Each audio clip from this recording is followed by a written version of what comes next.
حضرت علی نے ارشاد فرمایا، صبر کرنے والوں کا مقدمہ اللہ تعالیٰ خود لڑتا ہے۔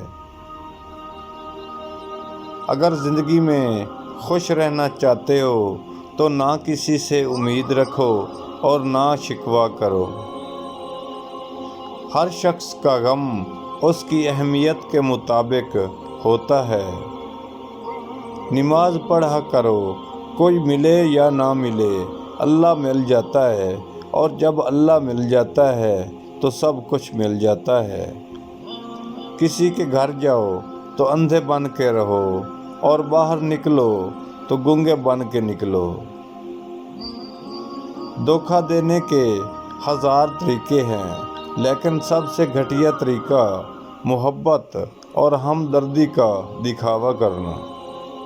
اپنی سوچ کو پانی کے قطروں سے زیادہ شفاف رکھو۔ جس طرح قطروں سے دریا بنتا ہے، اسی طرح سوچوں سے بھی ایمان بنتا ہے۔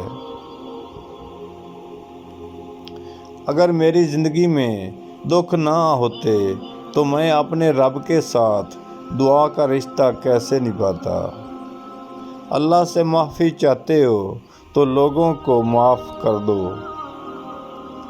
مجھے تعجب ہے اس شخص پر جو اپنی برائیوں کو جانتا ہے لیکن جب اسے برا کہا جائے تو ناراض ہو جاتا ہے۔ کیسے پتہ چلے گا کہ کون کتنا قیمتی ہے؟ فرمایا، جس میں جتنا احساس ہوگا وہ اتنا زیادہ قیمتی ہوگا۔ کبھی کسی کو دکھ مت دو، کیونکہ معافی مانگ لینے پر دل میں درد باقی رہتا ہے، جس طرح دیوار میں کیل نکالنے پر سوراخ باقی رہتا ہے۔